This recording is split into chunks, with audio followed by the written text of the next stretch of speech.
Intermittent কথাটির মানে হলো মাঝে মাঝে এবং ফাস্টিং কথাটির মানে হলো না খেয়ে থাকা। তাহলে মাঝে মাঝে না খেয়ে থাকাটাই ইন্টারমিটেন্ট ফাস্টিং। সঠিকভাবে যদি আমরা ইন্টারমিটেন্ট ফাস্টিং ডায়েটটি মেনটেন করতে পারি তাহলে রিসার্চে দেখা গেছে যে আমাদের দ্রুত ওজন কমবে, রক্তচাপ নিয়ন্ত্রণে থাকবে, রক্তের কোলেস্টেরল কমে আসবে, ব্রেইন ফাংশন ইমপ্রুভ করবে, ডায়াবেটিস হওয়ার সম্ভাবনা কমে আসবে। তো ইন্টারমিটেন্ট ফাস্টিং বর্তমানে অত্যন্ত জনপ্রিয় হয়ে উঠেছে। তো এর সুবিধা অসুবিধা, এটা কারা করতে পারবে বা কাদের করা যাবে না, এবং এটা কিভাবে এত ইফেক্টিভলি আমাদের শরীরের ওজনটাকে নিয়ন্ত্রণ করে, সেটা নিয়েই আমরা আজকে আলোচনা করব। আপনাদের সঙ্গে আছি আমি ডাক্তার নাসিম। আপনাদের সবাইকেই আমাদের চ্যানেলে স্বাগত জানাচ্ছি। যারা আমাদের চ্যানেলটি সাবস্ক্রাইব করেনি তারা কিন্তু অবশ্যই সাবস্ক্রাইব করে রাখবেন এবং ভিডিওটিতে লাইক দিবেন যদি পছন্দ হয়। একটু খেয়াল করলেই আমরা দেখব যে আমরা কিন্তু বহু বছর থেকে ইন্টারমিটেন্ট ফাস্টিং এই পদ্ধতিটি ব্যবহার করছি।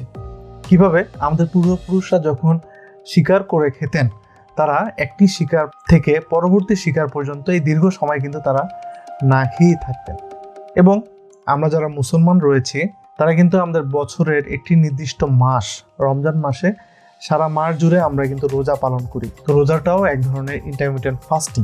তাহলে দেখেন, ইন্টারমিটেন্ট ফাস্টিং কিন্তু আমরা অনেক বছর থেকেই প্র্যাকটিস করে আসছি, কিন্তু হঠাৎ করে এই ইন্টারমিটেন্ট ফাস্টিং এত জনপ্রিয় হলো কেন? যখন কিছুদিন আগ পর্যন্ত কিন্তু যারা নিউট্রিশনিস্ট বা ডায়েটিশিয়ান রয়েছেন তারা কিন্তু আমাদেরকে পরামর্শ দিতেন যে অল্প অল্প করে বারবার খাবেন।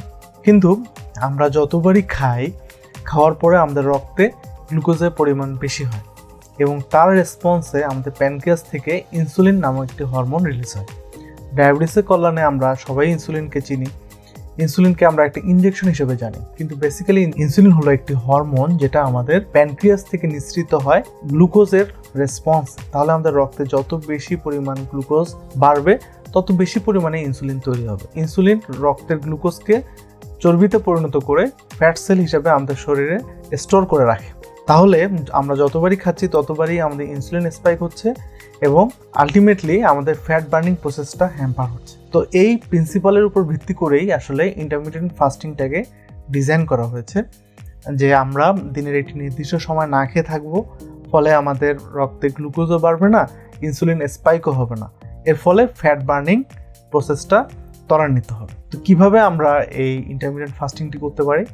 আমরা রাত্রে যদি 8টার মধ্যে খাবার গ্রহণ করি এবং সকালের নাস্তাটা যদি আমরা সকাল 8টায় খাই, তাহলে আমরা 12 ঘন্টার একটা উইন্ডো পাচ্ছি না খেয়ে থাকার। 12 ঘন্টার আমরা একটা ফাস্টিং পিরিয়ড পাচ্ছি। তো আমরা রাতের খাবারটাকে যদি একটু এগিয়ে নিয়ে আসি, ধরেন 6টা বা 7টার মধ্যে যদি আমরা রাতের খাবারটি গ্রহণ করি এবং সকালের নাস্তাটা যদি একটু আমরা পিছিয়ে নেই, মানে 9টা বা 10টার দিকে যদি আমরা সকালের নাস্তাটি গ্রহণ করি, তাহলে কিন্তু আমরা 16 ঘন্টার একটি ফাস্টিং উইন্ডো পাচ্ছি।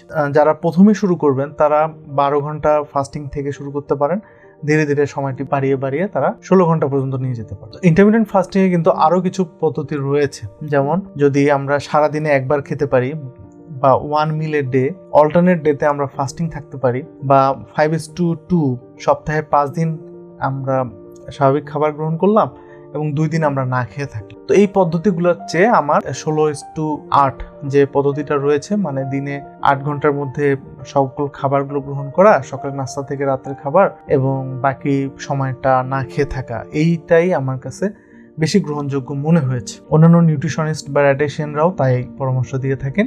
তো এই না খাওয়ার সময়টাতে আমরা কিন্তু পানি, চিনি ছাড়া চা বা গ্রিন টি এগুলো খেতে পারবো।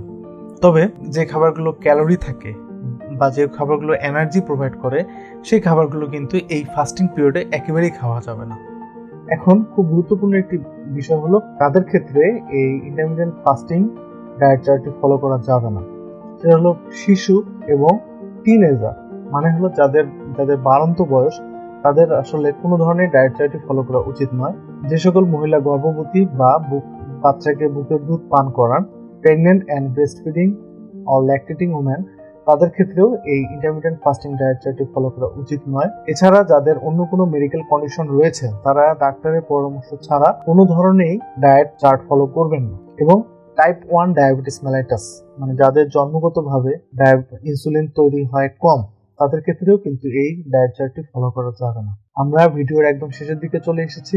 যারা এখন পর্যন্ত ভিডিওটি দেখেছেন, যাদের ভালো লেগেছে তারা ভিডিওটি অবশ্যই লাইক দিবেন। এবং আরেকটি খুব গুরুত্বপূর্ণ টিপস আমরা এখন আপনার সঙ্গে শেয়ার করব, কিভাবে আমরা ফ্যাট বার্নিং প্রসেসটাকে আরো টার্বোচার্জড বা ওভারক্লক করতে পারি। আমরা ইন্টারমিডিয়েট ফাস্টিং এর সঙ্গে যদি আমরা হেলদি ইটিং হ্যাবিট, আমরা যেটা নিয়ে গত ভিডিওতে আলোচনা করেছি, যারা দেখেননি তারা এই ভিডিওটি দেখে নিতে পারেন, যে আমরা কোন ধরনের খাবারগুলো এই আমাদের ইটিং উইন্ডোতে, মানে আমরা যে সময় খাবার গ্রহণ করব সে সময় আমরা কোন ধরনের খাবারগুলো গ্রহণ করব, সেগুলো হচ্ছে আনপ্রসেসড এবং হোল গ্রেইন ফুড। মানে হলো যে বাড়ির তৈরি খাবারগুলো আমরা গ্রহণ করব। বাইরের যেমন ফাস্ট ফুড বা মুখরোচক খাবারগুলো, ভাজা পোড়া, ডুবো তেলে ভাজা হয়, তৈলাক্ত খাবার, এই খাবারগুলো আমরা এই সময় একদম অ্যাভয়েড করি। চিনি এবং মিষ্টি জাতীয় খাবারগুলো এই সময় না খাওয়াই ভালো, কারণ চিনি বা মিষ্টি জাতীয় খাবার গ্রহণ করলে খুব দ্রুত গ্লুকোজ লেভেল বাড়ে এবং খুব দ্রুত ইনসুলিন স্পাইক হয়, তো ফ্যাট বার্নিং প্রসেসটাকে খুব হ্যাম্পার করে। সে কারণে আমরা চিনি এবং মিষ্টি জাতীয় খাবারকে অ্যাভয়েড করি। আমরা যদি ইন্টারমিডিয়েট ফাস্টিং এর সঙ্গে খুব হালকা ধরনের অ্যারোবিক এক্সারসাইজ করি, তাহলেও কিন্তু আমাদের ফ্যাট বার্নিং প্রসেসটা একটু ত্বরান্বিত হবে। এবং এই সময়ে আমরা চেষ্টা করবো প্রচুর পরিমাণে পানি গ্রহণ করার।